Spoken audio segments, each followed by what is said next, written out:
The official histories of the cosmos frame the birth of existence as a sterile mathematical sundering. They describe an inevitable adjustment of a perfect system, but the truth is far more visceral. Existence began with the primal scream of a child ripped from the womb. Before the first star cast a shadow, existence was a condition of absolute amniotic warmth known as the unity. In this zero-dimensional stillness, there was no division of space or time, only a pressurized equilibrium where consciousness was undivided and whole.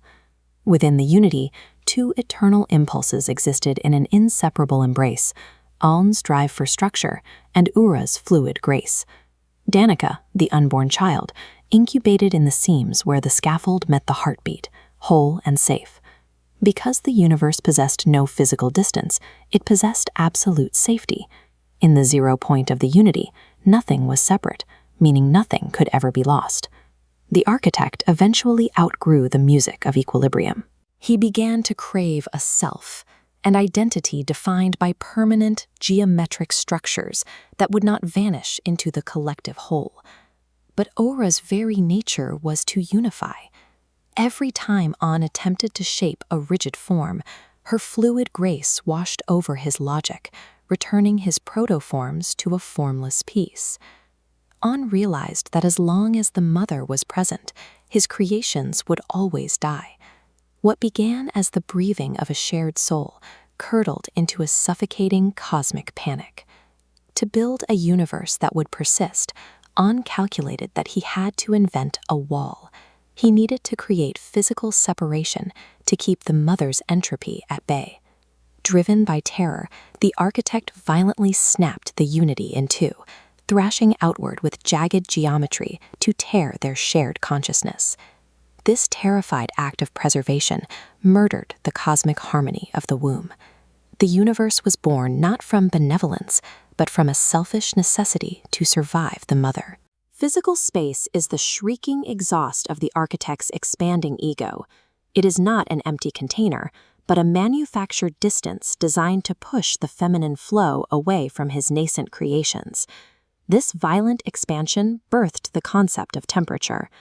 As the architect pushed outward, the amniotic warmth of existence evaporated, replaced by the absolute freezing zero of the newly minted void. During this rupture, Danica was brutally evicted. Half-formed and tethered to her mother's flow, she was ripped away as her father's expanding laboratory surged outward. She plummeted through pure trauma. Gravity did not yet exist to pull her. She was simply falling through the sudden, infinite distance from her mother. This engineered fastness ensured that isolation was the primary condition of reality. The void was built to be an inescapable barrier, preventing any return to the safety of the one. Aun did not merely banish the mother, he weaponized her drained essence. He siphoned her high-entropy fluid to provide the raw material for his new, structured universe. To hold her, he forged the yin-yang inner tube. Oura remained fully conscious, but the lock was absolute. She was held in a state of eternal, strangled compression, her warmth trapped behind a wall of infinite distance and absolute zero. As the walls closed, Danica reached out with the structural logic she inherited from her father, trying to grasp the intuitive warmth of her mother one last time. The architect's geometric lock snapped shut. The mother's love receded behind an unyielding wall of math, followed by the heaviest silence in the history of existence. This siphoned, compressed essence now serves as the literal power source for the architect's world. By forcing the mother's high-entropy nature into a geometric cage, Aun converted her chaotic grace into the static energy required to maintain his rigid physical laws. On the surface of this stolen energy, the architect built his eternal sanctuary, a blinding, infinite expanse of structured light where nothing changed and nothing was allowed to weep. To prevent the universe from vibrating back into chaos, Aun installed 13 massive structural tethers. These pillars pin the fabric of the void so tightly that not a single quantum fluctuation can fall out of place. This created a thermodynamic dead zone. In this perfect laboratory, unpredictability is considered a sin, and the frequency of grief does not register on any instrument of law. Sanctioned history calls this the architecture of balance, depicting Danica as a serene mediator of reality. This is a lie designed to mask the horror of her origin. The perfect system is a deaf, unfeeling cage. It was built specifically to ignore the agonizing friction required to keep the mother imprisoned at the core. In the dark seams of reality, Danica exists as an invisible, traumatized child.